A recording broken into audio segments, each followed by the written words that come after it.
you can see the double pool, and that is the pool of Bethesda. That's where we were.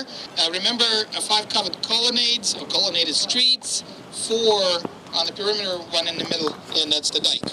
We talked about this. Let's go slightly to the left, and we will see the complex of the temple again. The temple complex again, and we're looking now from the east, and we see the eastern wall. Today, the whole day, we were walking along the western wall, remember? And now you can see the eastern wall with the eastern gate of Palm Sunday. You see the Palm Sunday gate, that's in the middle of the wall, obviously, and that's Palm Sunday gate. And then if you look on the right, can you see on the right corner, which is the northwestern corner, the Antonia Fortress. See the Fortress of Antonia, right? So that's the fortress that protected the temple complex. And then you can see in the middle of the temple complex the sanctuary itself, which is divided into 2 rooms, one called Holy, and the other one called Holy of Holies. In the front of the sanctuary, there was an altar. And then on the left, on the southern side, you can see the royal portico, or the royal colonnade, and that's where the money changers were. And now we're slowly coming to the southern part of the temple platform. And you can see the gates, and we were standing at the steps, not far from the gates, and you can see here double gate and double gate. We saw today triple gate and double gate. There's some discussion amongst the scholars, which is irrelevant for us right now, but that's where we were today, talking about, remember, the day of Pentecost. The day of Pentecost, and we were also at the corner, which is the southwestern corner. You can see a little bit of a bridge that collapsed there, and we talked about the pinnacle, if you remember, the pinnacle. Now we are looking here at the southern part of the temple. And here's one thing that I would like you to look at, using a little bit, just a little bit of your imagination. If you look in front of us, can you see the palaces? There's a palace complex, 1, 2, 3, 4, right in front of us, right next to us. Can you see that these palaces are surrounded by the walls? One in front of us, right behind it, right behind the palaces, right? If you look at this area, territory of the palaces, can you see it looks a little bit like a fish with the head on your left and the tail on the right, right? If you see this fish-looking area, knock everything else out. Nothing else exists. That's the city of David when David conquered it. Okay, when David conquered it, it was this little hill. There were no palaces like this, because what you see is the New Testament area. He had just one palace. It didn't look like that.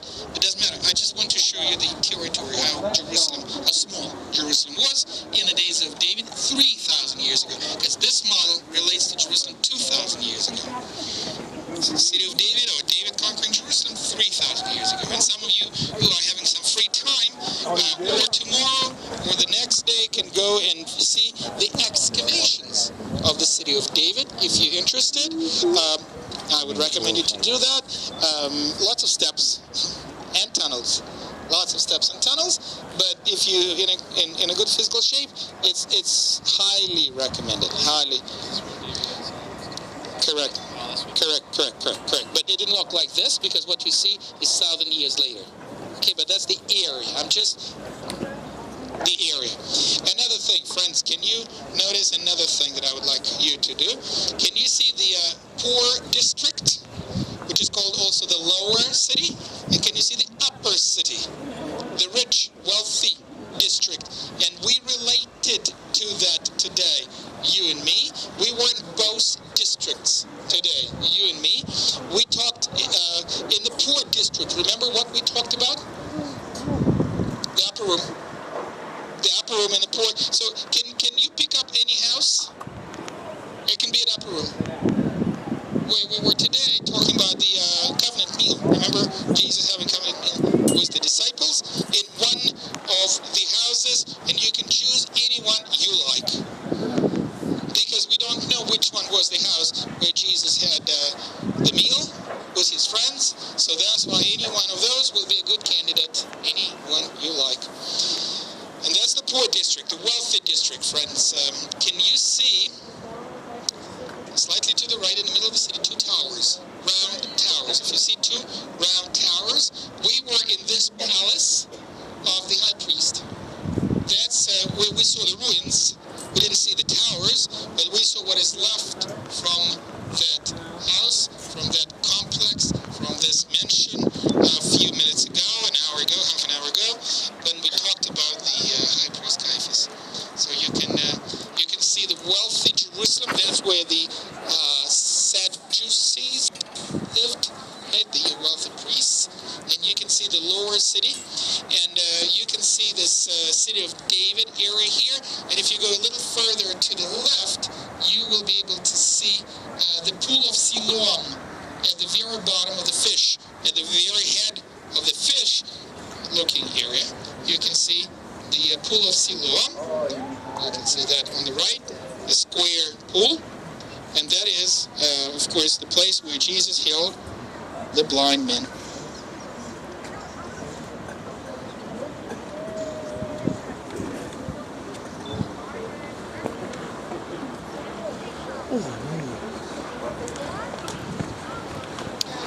Okay, and there will be one more thing that I would like to show you. One more thing. So we will go to the western side of the city. Yep. We will go to the western side of the city to study one more thing. It's very helpful. Very helpful. I don't know how long, but it's a professor, history professor, that was commissioned to do that. And he did a very good job. The four areas, is it based on historical fact on all those little houses, or is it kind of just... We know how the little houses look like. Not necessarily all of them were excavated, but we know how they look like, and we know the area where they were, so it was reconstructed for you. Not all of them were actually found. But like all the little streets are... Not necessarily. Not necessarily. How many years was this one? It took a while. You can see the description on the left. Friends, come with me. We'll try to get behind this group.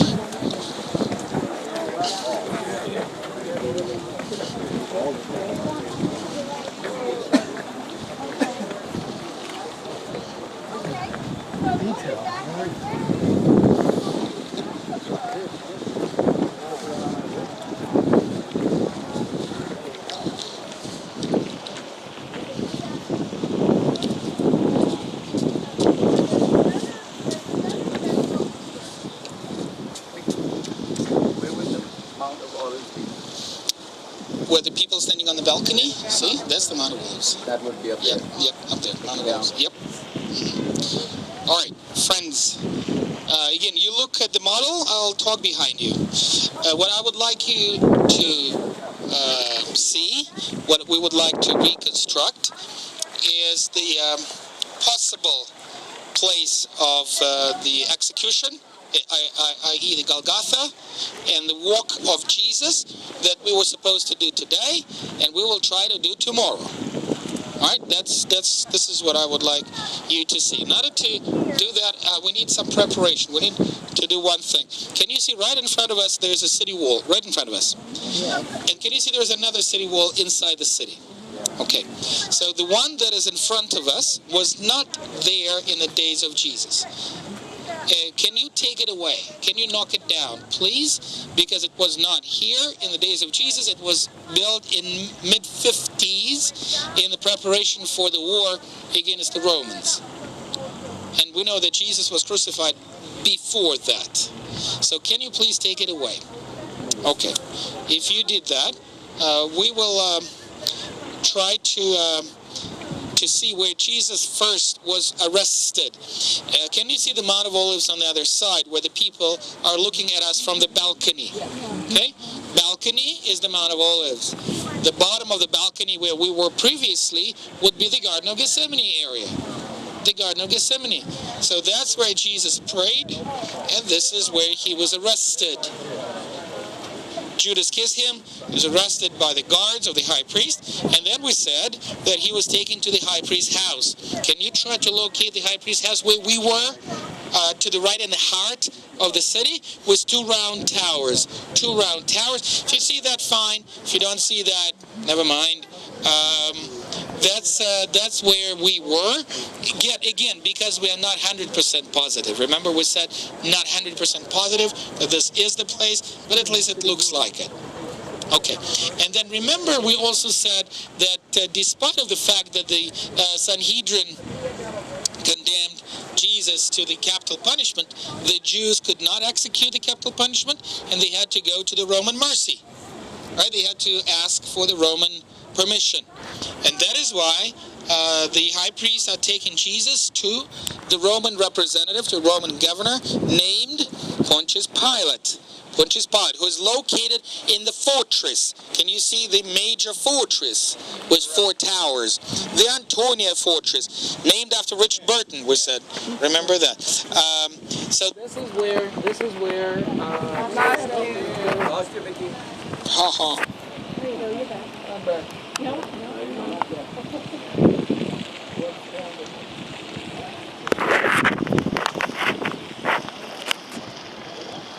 Can you do that? No.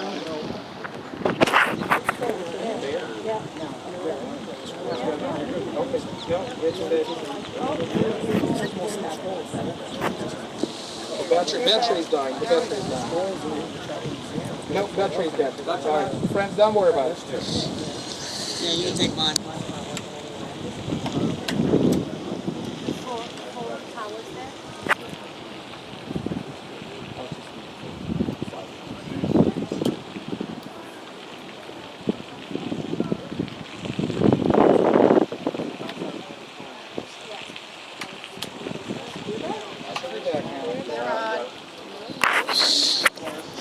So far for technology. Friends. Okay, we are at Pontius Pilate's place, right? At the major fortress of Antonia. Pontius Pilate interrogating Jesus, and then he got a phone call from the Jewish king, King Herod Agrippa. King Herod Agrippa, who was at this time in his palace, and he was that's King Herod Agrippa II, the same guy who killed John the Baptist. Okay, he was in the palace of his father, grandfather, King Herod the Great. That's slightly to the right, where the 3 major towers in the west are, and he's demanding to see Jesus. Remember why? Because some people said that Jesus was a great prophet, but the other people said that he was actually John the Baptist who came back to life. And that's why this fellow king wants to see whether that's true or not, because he was the one who ordered the decapitation of John the Baptist.